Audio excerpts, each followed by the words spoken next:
Getting fly has always been an easy thing for me. And this night here wasn't no different.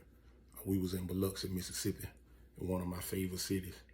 And, we used to go to this club called the Blue Notes, set right by a railroad track. It was in the heart of the city. Everybody came out. But I had a crush on this beautiful girl in Biloxi. She was so beautiful. Right now today, she's still drop dead gorgeous. I mean, she drop dead gorgeous right now today. But anyhow, I was standing in the club. This was on December the 31st. I was standing in the club, and I remember I had on like an olive green dicky suit. And I had on like a white hat with some white high top Adidas. My jewelry on, looking good, as always. So me, Fatboy, and another friend that I won't call, we was in there, and this girl, she was playing with my collar on the khaki suit I had. She was playing with the collar, and in walks my sweetheart. Even though, like I said, we never got a chance to actually mend those fences or whatever, but I did have an awesome crush on her. So anyhow, she looked at me, and that look of disgust made me go into a tailspin. I'm not a drinker. I done mentioned that hundreds of times, I guess, already. But I told Fatboy, man, hey, man, let's go, man. I don't even want to be here. Let's go to Florida. Maybe we can get home and spend the New Year's with our family. So Fat just kept telling me, say, nah, man, I done already been drinking. It ain't good that we get on the road. Anyhow, I talked him into it. We went outside, crunk up the car, and we left. Fat started driving. So coming from Biloxi heading back into Florida is Interstate 10. We did make it across the Alabama line, and I do remember being asleep on the passenger side and Fatboy stopping at a gas station or something, and I had the window cracked, and he was on the passenger side sticking his hand through the window, poking me in the head, laughing, telling me to get up. I don't remember too much more because I just remember after that the car shaking real violently. I'm talking about a violent shake, a violent shake.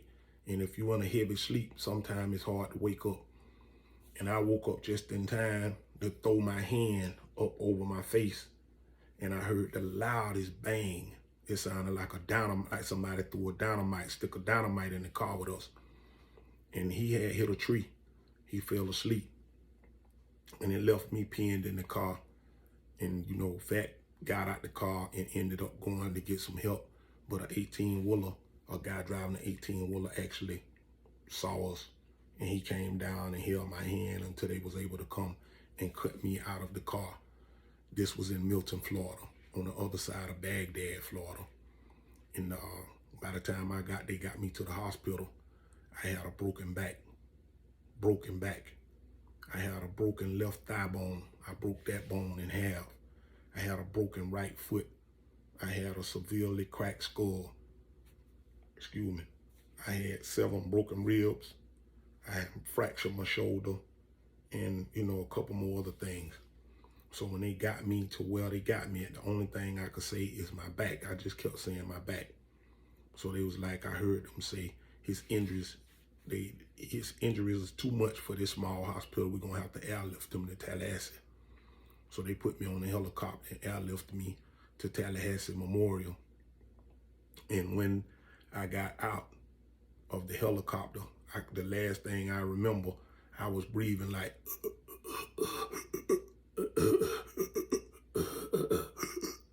and I can remember them cutting me on my left side right here and inserting a tube, and it took my breathing back to. But right after that, when they put the tube in me, I went into a coma. And I was in a coma for 3 days. And when I emerged from the coma, to my surprise, my mama was standing over me. She had made the trip.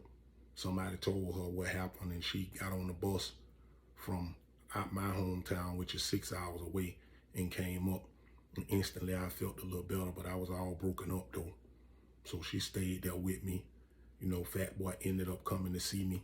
But that was a terrible time for me because I couldn't cope with what was going on because I'm a dreamer.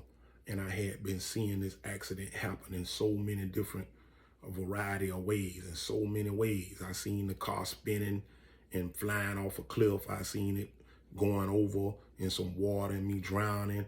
And they had to bring in a psychiatrist. They had to bring in a psychiatrist to kind of like get me, you know, to hold some food down because I was just sick. And the top, everything, the cherry on top is when the state trooper came and came in and told me that the money we had a boatload of money. I won't call out the number, but I had wads of cash on me. Fat had wads of cash, and there was another guy with us that I won't call. Like I said, he had a wad of cash on him. But when the state trooper came in and told me that I'm lucky to be alive, and he showed me the vanilla envelope, he did it like this, and he opened it and passed it to me and said, "This is the car that you were in." I vomited. He had to get out of the room. I vomited when I saw it. I didn't think there was no way that I could have survived it. So this is more like a message to anybody that's out drinking. This is more like a message to anybody that's been warned that, hey, I'm sleepy. This is a message to anybody to understand that, look, if you sleepy in the car, you're in the wrong situation. You either pull the car over, and get you some rest, or you can face those consequences that I just got through naming or whatever. And what was crazy about this whole thing is, I told y'all about the Jamaican Bambino. He actually came to the hospital, and he came in. I was in intensive care for a while. He came in and woke me up. He was like, Chucky, wake up. Wake up, son, wake up. So I looked up and seen him. And he was like, yo, man, everything gonna be all right. But look here, I ain't came to stay long, man. I wanted to ask you, what they say about the money? You think we're gonna be able to get that money back? That's a lot of blood clot money they took. I'm saying to myself, man, I'm sitting up in here with all these fractures and broken bones. I ain't thinking about no money. I just want to get up out of here.